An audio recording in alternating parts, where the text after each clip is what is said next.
Hey guys, it's Greninja from the SMJG channel, and today I have a different kind of video for you all. I'm going to be sharing my thoughts and concerns on the current state of Halo as a franchise, and what 343 is currently doing wrong. Before I begin, I think it's imperative to state that the following statements and concerns will be based off of my personal opinions and views towards the franchise and the direction 343 is currently choosing to take. Although this should be obvious, some may interpret this video as an invitation to begin cussing in the comments, so please refrain from doing so. With all that said, let's get started. Halo 5 Guardians was a success in the eyes of many critics, and some fans will argue that Halo 5 was a step in the right direction for 343 Industries. And yes, of course, Halo 5 Guardians is not a bad game. It has solid gameplay mechanics and consistently maintains 60 frames per second. But at what cost, you may ask? A staple of the Halo franchise, none other than split screen. It was because of split screen that I personally was introduced to Halo, and I'm sure that millions of other individuals were also exposed to the excellence of Halo by going to a friend's house, kicking back and having loads of fun. However, I am now unable to do so because split screen was removed from Halo 5 Guardians. 343 claims that it was removed to sustain a constant 60 frames per second, which to an extent is forgivable. However, the general consensus amongst the community is that split screen is a vital component of the series and cannot be replaced without utterly breaking the core experience. Now I'm sure you Halo fans will know who I'm about to mention, but a YouTuber by the name of the Act-Man constantly brings up a few excellent points about the featured new content in Halo 5 Guardians monthly DLC packs. 343 Industries has essentially removed fan-favorite game modes from launch, such as Griffball and Infection, to then reintroduce them 7 months later to give players more incentive to revisit their game that is already well on its way to where Halo 4 was, which is a fucking ghost town.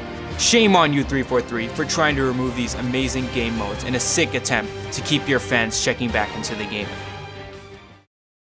With all this in mind, one may ask, can 343 really win back the longtime Halo fans that have been with the franchise since the beginning? The answer is, of course they can. Fortunately, they have a community that is very vocal about the questionable decisions they have made over the year. Although it is always crucial to make decisions amongst your association, the community has so many ideas to truly bring Halo back up to its former glory. Halo 4, for example, introduced loadouts and ordnance drops, which both did not make a comeback in Halo 5, ultimately due to the harsh feedback received from the community. This is a good thing to see. 343 Industries are still listening to their fans. So, let me propose two things. 343 Industries have divided the community by introducing Sprint as a game mechanic in Halo 4 and continuing this untraditional formula into Halo 5, where new movement mechanics were introduced, such as clambering, Spartan charging, and so forth.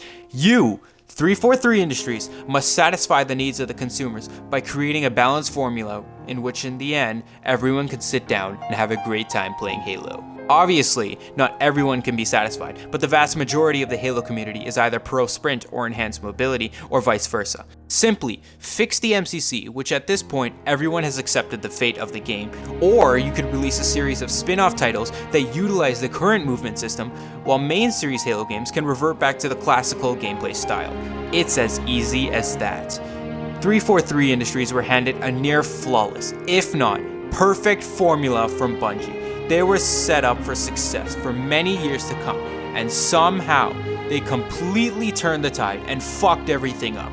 If a company of this caliber can make such idiotic decisions, we cannot simply stand by and watch as Halo runs itself into the ground. We, as a community, must collectively voice our opinions in an attempt to pressure 343 into bringing back the game we all know and love. The fans that have craved for a classical style Halo experience for years must be acknowledged. Before I end this video, I would like to personally thank the Act-Man, Late Night Gaming, and Favin for inspiring me to make Halo content. It's because of them that I want to help bring Halo back to its former glory. With all that said, thank you all so much for watching. Take care.